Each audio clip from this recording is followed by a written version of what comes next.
Friends, welcome to Exampur. तो दोस्तों, मैं कुलजीत आज फिर आपके साथ लेकर आया हूं द हिंदू एडिटोरियल की क्लास। ठीक है दोस्तों, ये है 21 सितंबर 2019 और ये क्लास रोज सुबह 6 बजे होती है। ठीक है, ये आप IPS, IAS, IRS, UPSC, SSC, banking, PCS, state PCS जैसे एग्जाम्स के लिए ये इंपॉर्टेंट है। ठीक है दोस्तों, अब आपका जैसे नीचे टाइटल लिखा है कि रोज सीखें कुछ नया, बिल्कुल सही बात है। इसमें आप रोज नया सीख सकते हैं। जैसे आप हिस्ट्री में, पॉलिटी में, राजनीति विज्ञान में, ठीक है, अर्थशास्त्र में कुछ नया सीखते हैं रोज, उसी तरह से इसमें भी हर टॉपिक को रेगुलरली अपडेट किया जाता है। ये एक तरह की थ्योरी ही होती है। जैसे हमारी राजनीति के बुक में, इकोनॉमिक्स की बुक में थ्योरीज होती हैं, तो वो थ्योरी होती है जो आपकी करंट की न्यूज को समझने में आपकी गहराई से मदद करती हैं। ठीक है दोस्तों, और जो टॉपिक ऑलरेडी इन बुक्स में होते हैं, अर्थशास्त्र की टॉपिक्स में होते हैं, तो उनको अगर अपडेट किया जाए तो उससे रिलेटेड एनालिसिस या समीक्षा करने में भी आपकी मदद करता है। तो दोस्तों, आज हम करेंगे कुछ आर्टिकल। ठीक है, ये आर्टिकल है जो ई सिगरेट थी उसको लाया गया था उसके ऊपर। यह हिमालयन स्टेट्स के ऊपर है, जो हमारे हिमालय के अंतर्गत जो भारत के स्टेट आते हैं, राज्य आते हैं हिमालय रीजन के, जो हिमालय की पहाड़ियों के अंतर्गत, उसके ऊपर आर्टिकल है। और ये आर्टिकल है हिंदी भाषा के ऊपर। ठीक है दोस्तों, तो हम चलते हैं आगे। तो दोस्तों, ये है ई सिगरेट। तो देखिए, कुछ लोग हुक्का पीते थे, कुछ कैसे पीते थे, कुछ कैसे पीते थे, तो उसके अल्टरनेटिव के तौर पे ये पेश की गई थी पहले, यह है ई सिगरेट। ठीक है दोस्तों, अब इसके बारे में बात कर लें। Smoke of the vapour. ठीक है, अब देखिए इसमें बात क्या हुआ। इसमें यह हुआ कि इसको लेकर बहुत सारी प्रॉब्लम्स आ रही थी, क्योंकि ये एक, इसका पूरा नाम है इलेक्ट्रॉनिक निकोटिन डिलीवरी सिस्टम। इसके अंदर कुछ इस तरह का लिक्विड पदार्थ पाए जाते थे जिसकी वजह से कुछ बीमारियां उभर के आने लगी थी और वर्ल्ड लेवल पर इसका विरोध शुरू हो गया था। तो इसको लेकर सरकार ने क्या किया है, prohibition of electronic cigarette ordinance bill, कि इसको क्या कर दिया है, रोक दिया है इसकी, एक तो प्रोडक्शन को, उत्पादन को, इंपोर्ट एक्सपोर्ट को, बेचने को, खरीदने को, डिस्ट्रीब्यूशन को, एडवर्टाइजमेंट को, स्टोर करने को। ठीक है दोस्तों, अब ये एक पनिशेबल ऑफेंस बन गया है और इसके ऊपर सजा या फाइन भी लग सकता है या दोनों भी लग सकते हैं। तो इसलिए मैं ये न्यूज में था। ठीक है दोस्तों, अब वो कहते हैं कि जो ई सिगरेट है, इलेक्ट्रॉनिक निकोटिन डिलीवरी सिस्टम है, ये था, ये उन स्मोकर्स के लिए जो लोग बहुत ज्यादा स्मोक करते थे, ठीक है, जो बहुत ज्यादा सिगरेट वगैरह पीते थे, उनकी उस आदत को बदलने के लिए इसको लाया गया था। ठीक है, ये these battery operated device produce aerosol.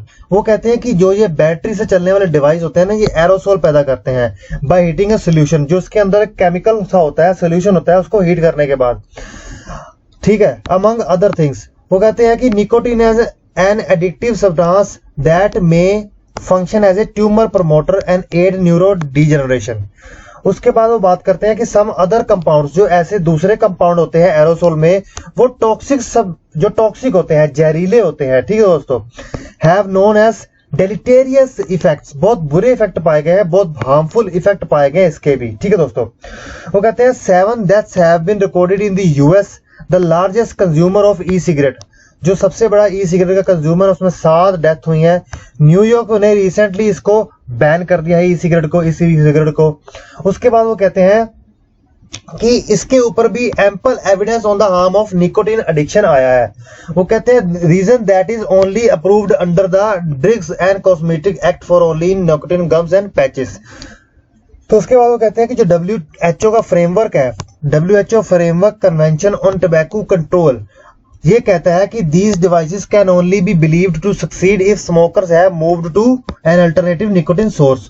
वो कहते हैं इन डिवाइस की, जो कि लाए गए थे, ऐसे डिवाइस जो लाए गए थे स्मोक करने की आदत को बदलने के लिए, तभी कामयाब माने जाएंगे अगर लोग अपनी आदत बदल के किसी दूसरे सोर्स पे चले जाते हैं। ठीक है, लेकिन कहते हैं ऐसा हालांकि कुछ मिलने को नहीं, देखने को नहीं मिला। फिर उसके बाद वो कहते हैं कि जो ये इसकी लत, इसको यूज करने की लत थी, वो यंग में ज्यादा, यंगस्टर्स में ज्यादा मिली थी।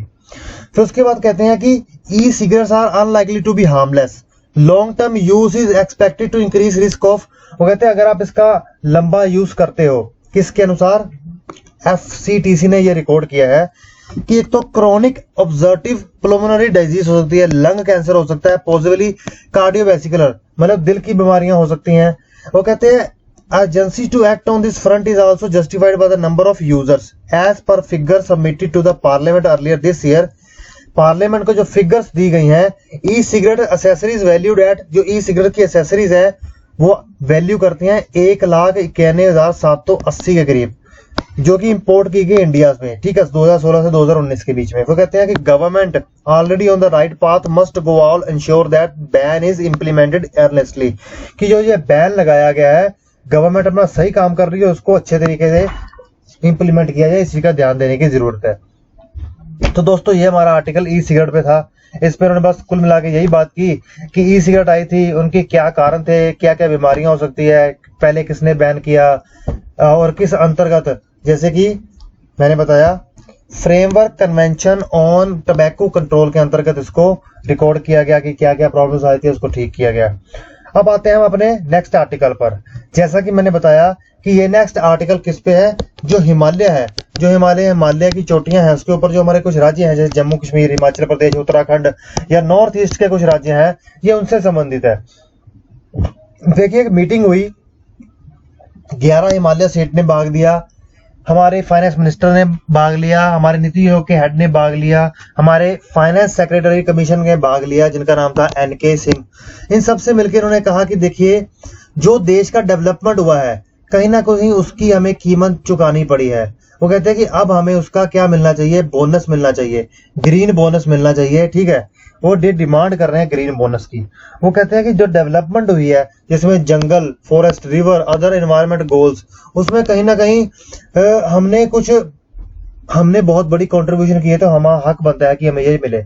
और साथ में वो कहते हैं कि भारतीय जनता पार्टी का ये कमिटमेंट भी था अपनी इलेक्शन मैनिफेस्टो में कि वो फाइनेंशियल पैकेज देंगे इन स्टेट को स्पेशल डेवलपमेंट नीड्स को पूरा करने के लिए। जो भी हिमालय में राज्य हैं हिमालय की चोटियों में, उनको स्पेशल डेवलपमेंट करने के लिए स्पेशल पैकेजेस भी देंगे। उन्होंने ये बात खुद से कही थी। किसके लिए? हाइड्रो पावर रिसोर्सेज के लिए, सब्सिडी देने के लिए, फॉर एनवायरमेंट प्रोटेक्शन और डेवलपमेंट मॉडल्स के लिए। उसके बाद वो बात करते हैं कि यूनिक नीड। अब वो कहते हैं कि देखिए sustainability to term with respect to ये समझने वाली बात है। वो कहते हैं कि जो जम्मू कश्मीर की अगर बात की जाए या इनकी बात की जाए, देखिए ये चीजें कुछ इनसे हटी नहीं है, मतलब ये कुछ अलग नहीं है। होता है कि अगर देखा जाए द प्रॉब्लम ऑफ इंटीग्रेशन, वो कहते हैं इंटीग्रेशन की बात कर रहे हैं। वो कह रहे हैं कि जो भारत का भूभाग है वो हिमालय और भारत का जो मेन प्लेन एरिया है, जो समतल इलाका है, उसका कहीं ना कहीं से अच्छे से जुड़ाव नहीं हो पाया। वो इंटीग्रेशन में बहुत सारी प्रॉब्लम्स आई। देखिए आप पहाड़ी इलाका में जाते हो, देखते हो कि इतना आप सीधा चलते हो तो वहां पहाड़ियों में घूम घाम के जाना पड़ता है, कहीं पे ब्रिज नहीं, रेलवे लाइन नहीं, तो ये सब चीजें हैं। तो वो कह रहे हैं कि इन प्रॉब्लम्स का तो हमें सामना करना पड़ा ही है। वो कहते हैं it is easy to see that each of this region had a problem. वो कहते हैं हम अच्छे से आसानी से देख सकते हैं कि हर रीजन में, हिमालय के हर प्रांत में कोई ना कोई प्रॉब्लम तो हमें मिलेगी, चाहे कनेक्टिविटी को लेकर ले लो, चाहे अर्थव्यवस्था का बढ़ावा करने को कर लो, चाहे सोशल लेवल पे कर लो, चाहे डेवलपमेंट के मामले में कर लो, चाहे टेक्नोलॉजिकल डेवलपमेंट के मामले में कर लो। वो कहते हैं कि ये इंटीग्रेशन की प्रॉब्लम है, जो इनको आपस में जोड़ने की प्रॉब्लम है, कि जो प्लेन एरिया को, जो माउंटेन एरिया को एक देश में एक करने की प्रॉब्लम है। ये सिर्फ इंडिया की प्रॉब्लम ही नहीं है, चाइना भी इसमें स्ट्रगल कर रहा है, ठीक है, मेन स्ट्रीम से अपने पहाड़ी इलाकों को जोड़ने के लिए म्यांमार भी कर रहा है, थाईलैंड भी कर रहा है। तो उसके बाद वो कहते हैं कि अब ये बात ये आती है कि अबाउट हाउ स्ट्रक्चरल डिफरेंट। वो कहते हैं कि कुछ राइटर्स हैं, कुछ बड़े स्कॉलर्स हैं, जैसे उनका नाम है वेरियर, एक थे DN मजुमदार, एक थे YS परमाद, एक ने गरनाल बैरन, एक थे रामचंद्र गुहा। उन्होंने लिखा है कि even if it is less ambitious terms, वो कहते हैं कि जो मेन स्ट्रीम जो देश होता है, जो एक तो पहाड़ी इलाका लगा लीजिए अपने देश का, ठीक है, एक लगा लीजिए समतल इलाका। वो कहते हैं समतल इलाके का जो इलाका होता है ना, उसमें कल्चरली, ठीक है, उसमें देखा जाए तो सोशली, सामाजिक तौर पर, आर्थिक तौर पर कहीं ना कहीं उनमें और पहाड़ी इलाकों में रहने वाले लोगों में कुछ ना कुछ भिन्न होता है, सामाजिक तौर पर भी और आर्थिक तौर पर भी आपको देखने को कहते चीजें मिलेंगी। और ये सही भी है, वो कहते हैं ऐसा होता है, हमने रिसर्च की है। वो कहते हैं कि लिगेसी ऑफ कॉलोनियल एरा। वो कहते हैं कॉलोनियल एरा के आने के बाद पहली बार ऐसा हुआ कि क्योंकि जो कॉलोनियल एरा था, जो देशों पर ब्रिटिश राज्य का कंट्रोल आया था वो अफगानिस्तान, पाकिस्तान, आज का इंडिया, नेपाल, भूटान, इन सब पे था, राजस्थान, चाइना, फिर उसके बाद अपना साउथ ईस्ट एशिया के देश, ठीक है। तो वो कहते हैं कि इन सब इन्होंने क्या किया, कहीं ना कहीं इनको आपस में इंटीग्रेट करने के लिए एक बहुत बड़ा स्टेप्स ही आए। देखिए कहीं ना कहीं देखिए, अगर हम भूतकाल की भूमध्य का बात करें, को मध्यकाल की बात करें, एंशियंट पुराने टाइमों की बात करें, तब तो हमारे पहाड़ी इलाके और समतल इलाके इस तरह से जुड़े नहीं थे जिस तरह से आज जुड़े हैं। वो कहते हैं कि इस कॉलोनियल एरा ने कहीं ना कहीं बहुत बड़ा चेंज लाया है। फिर उसके बाद वो कहते हैं कि जो हिल स्टेशन है, ठीक है, इनमें अभी तक कभी ना कभी वॉर लाइक स्ट्रेटजीज उठने लग गई, सोशल पीसफुल। वो कहते हैं कि अब वो बात आती है कि पोस्ट कॉलोनियल नेशन, अब जब ये देश पीछे हट गए, कॉलोनियल एरा पीछे हट गया, नेशन स्टेट्स होते जैसे कि इंडिया बना, पाकिस्तान बना, चाइना बना, म्यांमार बना, वो कहते हैं आज भी वो इन प्रॉब्लम्स को कहीं ना कहीं फेस कर रहे हैं, ठीक है। अब भी वो कहीं ना कहीं माउंटेन रीजन को मेन स्ट्रीम एरिया से जोड़ने के लगे हुए हैं। अब उसके बाद वो बात करते हैं कि देखिए कि इट इज द विलेज और town of Ganga plain along with the Narmada. वो कहते हैं Ganga, Narmada, Krishna, Kaveri, which has been defined what it means to be Indian. कहीं ना कहीं उससे हमें पता चलता है, लेकिन वो डिफरेंस की बात जैसे मैंने आपको बताई। तो उसके बाद वो बात करते हैं कि अब जैसे जैसे कि इनमें लिंक आपस में बढ़ रहा है, जैसे कि आपने देखा होगा कि इन्होंने यहाँ पे मेंशन किया कि बीजेपी ने कहीं ना कहीं ग्रीन बोनस देकर या फिर आर्टिकल 370 हटाकर, या फिर हिमालय स्टेटों में जैसे नॉर्थ ईस्ट के स्टेटों में रेलवे के ब्रिज बन रहे हैं, अंडरग्राउंड ब्रिज बन रहे हैं, टनल्स बन रही हैं, गुफाएं बन रही हैं, रास्ते निकल रहे हैं। तो उसकी वजह से वो कह रहे हैं कि जो माउंटेन एरिया का कहीं ना कहीं कमोडिफिकेशन हो रहा है। किस तरह से? वो कहते हैं फॉरेस्ट हो गए, वाटर हो गया, लेबर होगी, टूरिज्म हो गया, हॉर्टिकल्चर हो गया, उनकी इकोनॉमी बदल रही है। अब वो कहीं ना कहीं कमाई के तौर पर चल रही है। तो यही सब है। तो उन्होंने कहीं ना कहीं ये समझाने की कोशिश की है कि ऐतिहासिक तौर पर। फिर उसके बाद वो एक बहुत बड़ी बात करते हैं दोस्तों, उन्होंने कहीं ना कहीं ये समझाया है कि देखिए आज जो हमारे हिमालयन स्टेट है वो फंड की डिमांड कर रहे हैं, ठीक है। फिर वो कहते हैं कि फंड की डिमांड तो कर रहे हैं, लेकिन किन कारणों से कर रहे हैं? डेवलपमेंट करने के लिए, चाहे वो आर्थिक हो, चाहे पॉलिटिकल हो, चाहे सोशल सामाजिक हो, ठीक है, चाहे बिजली के लिए हो, पानी से लिए हो, इन सब चीजों के लिए हो। तो कह रहे हैं कि पहले ये इतना इंटीग्रेट नहीं था, अब इंटीग्रेट हो रहा है। कॉलोनियल एरा के बाद तो कहते हैं ज्यादा बढ़ गया। फिर वो कहते हैं कि ये प्रॉब्लम सिर्फ हमारे देश की नहीं है, चाइना जैसे देश, चीन, सब दिन में सब बड़े बड़े पहाड़ी इलाके हैं, उनको भी ये प्रॉब्लम्स है। और साथ में वो ये बात करते हैं आपस में मेन प्लेन एरिया को और पहाड़ी एरिया को जोड़ने की। उसके बाद वो ये बात करते हैं मेन कि अब जैसे जैसे ये आपस में जुड़ रहा है उसका कमोडिफिकेशन बढ़ रहा है, ठीक है दोस्तों। तो हम चलते हैं आगे। अब आता है ये आर्टिकल है हमारा हिंदी के ऊपर। देखिए इस आर्टिकल में प्रॉब्लम क्या आई है।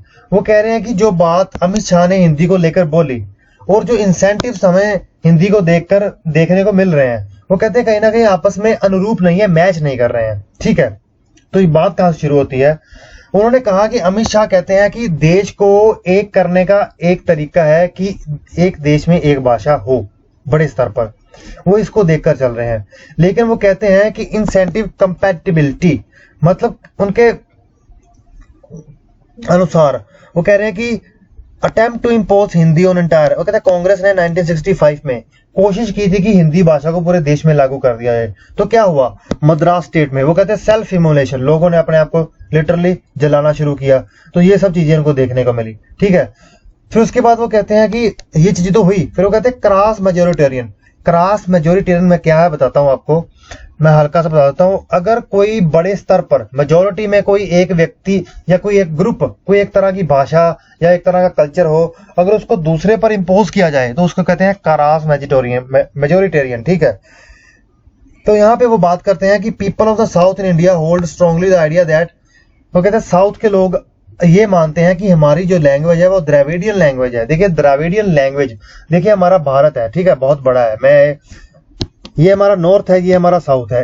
साउथ में अगर हम महाराष्ट्र को छोड़ दें, ठीक है, वहां पे कर्नाटका है, वहां पे कन्नड़ भाषा है, केरला है, वहां पे मलयालम है, तमिलनाडु है, वहां पे तेलुगु है, ठीक है। यहाँ पे आंध्र प्रदेश है तो आंध्रा है, तेलंगाना है, तेलुगु है। तो दोस्तों ऐसे करके बातें हैं। तो वो कह रहे हैं कि हमारी जो द्रविडियन लैंग्वेज है वो हिंदी से बिल्कुल अलग है। वो कहते हैं जो हिंदी भाषा है वो इंडो आर्यन ग्रुप की है। इंडो आर्यन भाषाएं आती है ना, जो ऊपर इंडो आर्यन है, नीचे मदर लैंग्वेज, तो कहते हैं इंडो आर्यन भाषा के अंदर आती है। तो वो कहते हैं कि उनके लिए, साउथ के लोगों के लिए जो इंडो आर्यन भाषा है वो फॉरेन की भाषा इंग्लिश से कुछ कम नहीं है, उनके लिए वो बराबर ही है। फिर उसके बाद वो कहते हैं the view is independent of the fast growing evidence from the population genetic that Indo Aryan language. फिर उसके बाद वो कहते हैं कि ओरिजिनल हैबिटेंट्स, वो कहते हैं कि जो द्रविडियन थे, जो साउथ में रहने वाले लोग हैं, वो जो इंडो आर्यन भाषा बोलने वाले लोग हैं, जो उत्तरी भारत में रहते हैं, कि वो इंडियन सब कॉन्टिनेंट में, भारतीय उप महाद्वीप ने अभी कुछ हजार 1-2 हजार साल पहले ही आए हैं। वो यहाँ के नहीं है, लेकिन हम यहाँ के ओरिजिनली रहने वाले हैं, हम यहाँ के हैं, वो ये कह रहे हैं, ठीक है। तो उसके बाद वो बात करते हैं कि it is also implemented of any founders of English. वो कहते हैं it is based purely on the principal that privilege of any one language would be discriminatory. जैसे कि मैंने यहाँ पे बात की, वो कहते हैं कि किसी एक भाषा को जो बहुत बड़े स्तर पर बोली जाती है और दूसरे को भी कहा जाए कि आप अपने पर भी इसको यूज करें, वो क्रॉस मेजोरिटेरियन है, कोई बराबरी की बात नहीं है। जो मेजोरिटी कर रही है उसी को दूसरों के ऊपर लगाया जा रहा है। फिर यहाँ पे वो एक एग्जांपल देते हैं हिस्ट्री को लेकर। वो कहते हैं कि फ्रेंच भाषा है, फ्रांस की भाषा है, लेकिन रशिया के एक कोर्ट में, टी स्कारियस कोर्ट में इसको इस्तेमाल किया जाता है। क्यों? क्योंकि पॉलिटिकली, कल्चरली और साइंटिफिकली एडवांस किए गए। क्योंकि देखिए फ्रांस में ऐसे नए मॉडर्न पॉलिटी के कंसेप्ट उठ के आए, मॉडर्न कल्चर के, साइंटिफिक के कंसेप्ट उठ के आए, कहीं ना कहीं उसको सम्मान देने के लिए ये किया जाता है। वो कहते हैं कि ये हिंदी के लिए भी ये साउथ के लोग सिमिलरली ये व्यू रख सकते हैं, सिमिलर व्यू रख सकते हैं और कह सकते हैं कि ठीक है, ये हमारी सोसाइटी में नॉर्दर्न कजिन्स हैं और हमें इसमें कोई समझने की प्रॉब्लम नहीं होनी चाहिए, ठीक है। फिर उसके बाद वो बात करते हैं there is the economies young researchers.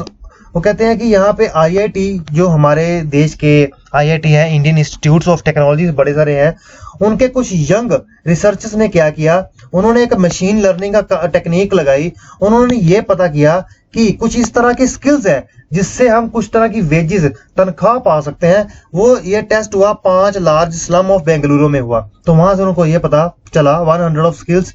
उन्होंने 100 ऑफ स्किल्स में पाया कि एक तो नॉलेज ऑफ इंग्लिश और एक इंटरनेट एक्सेस बहुत इंपॉर्टेंट है, बहुत ही सिग्निफिकेंट है। Gender cast knowledge of Hindi did not matters, ठीक है। वो कहते हैं जेंडर कास्ट और नॉलेज ऑफ हिंदी कोई मैटर नहीं करती उनके हिसाब से। मेरे हिसाब से मत समझ लेना यार, मैं तो कुछ पंगा नहीं लेता किसी से। उसके बाद it is fallacy to imagine that we need a common language to feel connected. उसके बाद वो कहते हैं कि हमें कोई एक कॉमन लैंग्वेज चाहिए ताकि कनेक्टेड फील कर सकें। ये एक एग्जांपल देके बात कर रहे हैं कि इमेजिन करवाया जा, वो कहते हैं कि it is fallacy to imagine. वो कहते हैं इमेजिन करो कि कोई एक कॉमन लैंग्वेज हो जिससे हम कनेक्टेड फील करें, जुड़ा हुआ फील करें, अलग अलग ना फील करें, ठीक है। फिर वो कहते हैं कि इंडियन ऑलरेडी फील कनेक्टेड है। वो कहते हैं कि देखिए इंडिया ऑलरेडी कनेक्टेड फील कर रहा है, एक दूसरे से जुड़ा हुआ फील कर रहा है, क्योंकि हमारी बहुत पुरानी हिस्ट्री है, बहुत कुछ देखा है हमने, इसमें कोई शक भी नहीं है। फिर वो यहाँ पे अशोका, जो मौर्य डायनास्टी के, मौर्य एम्पायर के अशोका किंग आए, सम्राट आए थे, उनकी बात करते हैं। वो कहते हैं उन्होंने अपने एडिक्ट पिलर्स लगाए। आपने भी सुना होगा, हिस्ट्री में आप पढ़ेंगे, अगर आपने ना पढ़ा हो तो हिस्ट्री के क्लासेस में देखेंगे या कल्चर के क्लासेस में। एडिक्ट पिलर्स लगाए थे उन्होंने पूरे देश में, कुछ पूर्वी जगहों पे लगाए थे, कुछ पश्चिमी एरियाज में लगाए थे। वो कह रहे हैं कि पूर्वी इलाके में जो भाषा थी, ठीक है, मगधी भाषा थी। पूर्वी इलाके में कौन सी भाषा थी? मगधी भाषा थी। तो उस मगधी भाषा के ऊपर ही वो किलर एडिक्ट लगाए जाते थे। देखिए पिलर एडिक्ट क्या होता था कि इस वक्त तो हमारे पास कंप्यूटर है, लैपटॉप है, उस वक्त ये चीजें थोड़ी ना होती थी, आज से कई हजार साल पहले। तो अपनी जनता को और अपने ग्राउंड में जो छोटी उसके नीचे सरकार होती थी, उसको वो आदेश देते थे कि ये काम करिए, आपने ये काम करना है, कहीं ना कहीं ये बताते थे। उसके ऊपर वो बात करते हैं कि अगर पश्चिमी एरिया की बात आ जाए, जैसे कि इस वक्त आप पाकिस्तान लगा लीजिए या पंजाब की बात कर लीजिए, ये पश्चिमी इलाका आ जाता है उनके देश का, तो वहां पे वो कहते हैं कि उनके भाषा के फेमिलियरिटी के हिसाब से जो संस्कृत के नजदीक आती थी, वहां पे बाइलिंगुअल एडिक्ट भी लगाए गए। वो कहते हैं अफगानिस्तान में तो बाइलिंगुअल मतलब 2 भाषा में, एक भाषा में एक भाषा में भी लगाए गए ताकि लोगों को प्रॉब्लम ना आए। तो ये सब है। कहते हैं कि उस वक्त उन्होंने अपना नैरो लिंग्विस्टिक को, नेशनलिज्म को अलाउ नहीं किया, तो हम कैसे कर सकते हैं? कहीं ना कहीं ये एग्जाम्पल देके बात कर रहे हैं राइटर। तो दोस्तों यही हमारे आर्टिकल है। तो इसी के साथ मैं दोस्तों आपका एग्जाम पूर्ण में आने के लिए थैंक्स करता हूँ। Okay friends, bye.